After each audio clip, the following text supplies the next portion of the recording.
আজ আমরা আলোচনা করব এবছর যারা রাষ্ট্রবিজ্ঞান অনার্স নিয়ে 6 সেমিস্টার পরীক্ষা দেবে, তোমাদের যে ডিএসসি A3 পেপার রয়েছে, অর্থাৎ পাবলিক পলিসি ইন ইন্ডিয়া, এই পেপারে যে বিগত বছরগুলোতে যে প্রশ্ন পড়েছিল সেই প্রশ্নগুলোর উত্তর নিয়ে আলোচনা করব।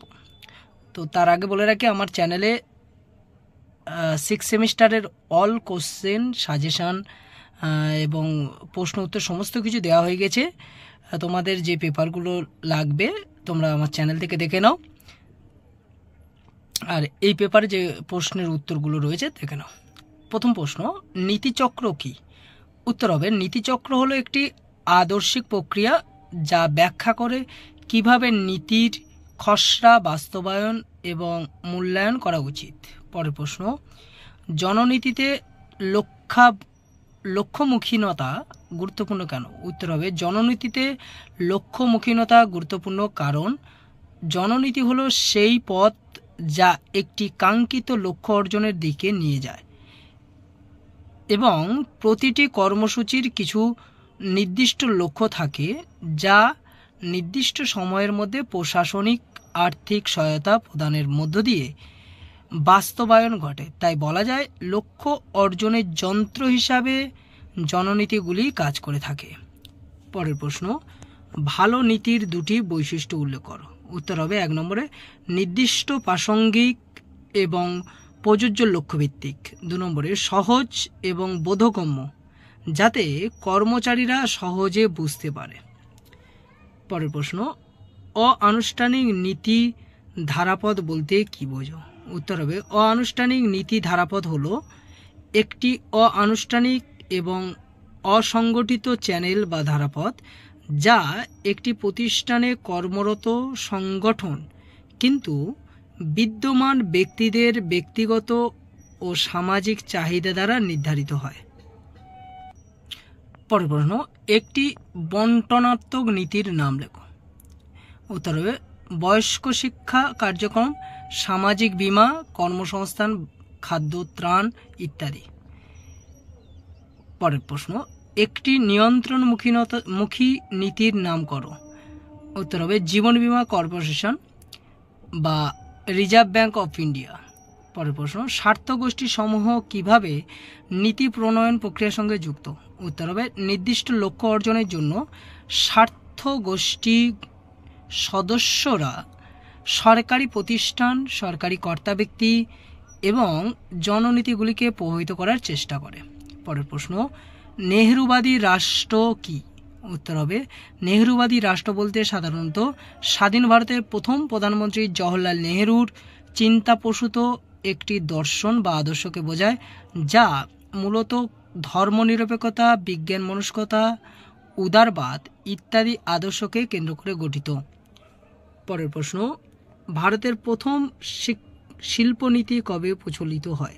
উত্তর হবে 1948 সালে। পরের প্রশ্ন, পঞ্চবার্ষিকী পরিকল্পনায় গৃহীত একটি জননীতির নাম করো। উত্তর হবে, প্রধানমন্ত্রী স্বাস্থ্য সুরক্ষা যোজনা 2006, মিশন ইন্দ্রধনু 2014, আয়ুষ্মান ভারত যোজনা 2018, যে কোনো একটা তোমরা লিখতে পারো। পরের প্রশ্ন, একটি দারিদ্র দূরীকরণ কর্মসূচির নাম করো। উত্তর হবে, প্রধানমন্ত্রী গরিব কল্যাণ যোজনা 2016 কিংবা প্রধানমন্ত্রী সুরক্ষা বীমা যোজনা 2015, বা তোমরা দিতে পারো জাতীয় পুষ্টি মিশন পোষণ অভিযান 2018। পরের প্রশ্ন, রাষ্ট্রের গুটিয়ে যাওয়া বলতে কি বোঝায়? উত্তর হবে, রাষ্ট্রের গুটিয়ে যাওয়া বলতে রাষ্ট্রের প্রধান নীতিতে পরিবর্তন আনতে বাধ্য করার কৌশলকে বোঝায়।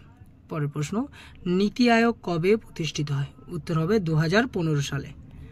পরের প্রশ্ন, পরিবেশ সংরক্ষণ নীতির দাবি করা একটি পরিবেশ আন্দোলনের নাম করো।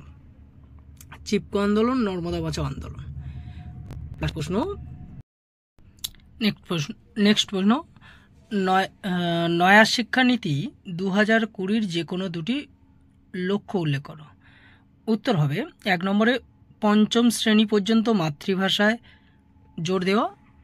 2 নম্বরে, স্কুলের পাঠ্যসূচি সংক্ষিপ্ত করে মূল ধারণায় নামিয়ে আনা। এছাড়া তোমরা দিতে পারো সবার কাছে শিক্ষার সুযোগ পৌঁছে দেওয়ার উপর জোর দেয়। 2022 সালে যে প্রশ্নগুলো পড়েছিল দেখো, তার প্রথম প্রশ্ন, জননীতি কি? উত্তর হবে, জননীতি হলো সেই সকল সরকারি সিদ্ধান্ত ও কাজের ফলাফল যেগুলি সরকার গ্রহণ করে নির্দিষ্ট কিছু উদ্দেশ্য ও লক্ষ্যকে পূরণ করার জন্য। পরের প্রশ্ন, জননীতি প্রণয়নে সামাজিক প্রসঙ্গ কেন গুরুত্বপূর্ণ? উত্তর হবে, জননীতি সমূহ সমাজের আয়নাস্বরূপ, কারণ সমাজের সামাজিক, অর্থনৈতিক এবং রাজনৈতিক ব্যবস্থার উপর ভিত্তি করেই জননীতি তৈরি হয়, তাই জননীতি প্রণয়নে সামাজিক প্রসঙ্গ গুরুত্বপূর্ণ। পরের প্রশ্ন, জননীতি প্রণয়নের দুটি গুরুত্বপূর্ণ পদক্ষেপ উল্লেখ করো।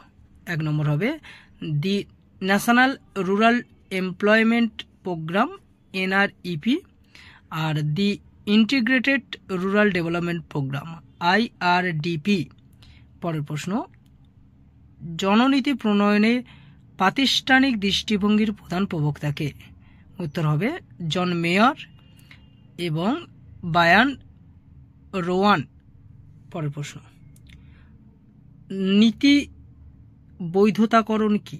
উত্তর হবে, নীতি বৈধতাকরণ হলো সরকারি প্রক্রিয়ার মাধ্যমে মূল নীতিগত সিদ্ধান্তকে বৈধ করে তোলা। পরের প্রশ্ন, নীতির ফলাফল বলতে কি বোঝো? উত্তর হবে, আধুনিক গণতান্ত্রিক রাষ্ট্রে রাজনৈতিক ও সামাজিক ব্যবস্থায় সরকারি ও বেসরকারি সহায়তায় কোনো নীতি যখন বাস্তবায়িত হয় তখন তা তাৎক্ষণিক কিংবা সুদূর প্রসারী যে প্রভাব বিস্তার করে তাকে নীতির ফলাফল বলে। পরের প্রশ্ন, পুঁজিকরণ নীতি কি? উত্তর হবে, পুঁজিকরণ নীতি বলতে কেন্দ্রীয় সরকার কর্তৃক রাজ্য এবং স্থানীয় সরকারগুলিকে আর্থিক ভর্তুকি প্রদানকে বোঝায়। পরের প্রশ্ন, যৌক্তিকতা নীতি প্রণয়নের মডেলের প্রবক্তা কারা? উত্তর হবে, হারবার্ট এ সাইমন, আর্থার ইহেচকেল ডোর। পরের প্রশ্ন, গরিবি হটাও কর্মসূচি কে কত সালে ঘোষণা করেন? উত্তর হবে, ইন্দিরা গান্ধী 1971 সালে। পরের প্রশ্ন, ইন্দিরা আবাস যোজনা বর্তমানে কি নামে পরিচিত? উত্তর হবে, প্রধানমন্ত্রী আবাস যোজনা PMAY। পরের প্রশ্ন, ভারতে কবে প্রথম জাতীয় স্বাস্থ্যনীতি প্রণীত হয়? উত্তর হবে, 1983 সালে। পরের প্রশ্ন, অধিকার ভিত্তিক সামাজিক নীতির একটি উদাহরণ দাও। উত্তর হবে, সংবিধানের 21 ক নম্বর ধারা অনুসারে 6 থেকে 14 বছর বয়সের সমস্ত শিশুদের বিনামূল্যে বাধ্যতামূলক শিক্ষার অধিকার রয়েছে। পরের প্রশ্ন, অংশগ্রহণমূলক উন্নয়ন কি? উত্তর হবে, অংশগ্রহণমূলক উন্নয়ন এমন একটি প্রক্রিয়া যার মাধ্যমে গোষ্ঠী এবং সম্প্রদায়গুলি তথা স্থানীয় জনগণকে উন্নয়নমূলক প্রকল্পে সম্পৃক্ত করতে চায়। পরের প্রশ্ন, ভারতে জাতীয় গ্রিন ট্রাইব্যুনাল কবে স্থাপিত হয়? উত্তর হবে, 2010 সালে।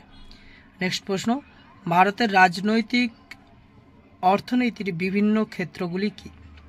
উত্তর হবে, মাইক্রোস্তর বা দেশ বিশ্লেষণ, প্রথম স্তরের অর্থনীতি, দ্বিতীয় সেক্টর স্তরের বিশ্লেষণ বা দ্বিতীয় স্তরের অর্থনীতি, 3 নম্বরে সমস্যা কেন্দ্রিক বিশ্লেষণ বা তৃতীয় স্তরের অর্থনীতি।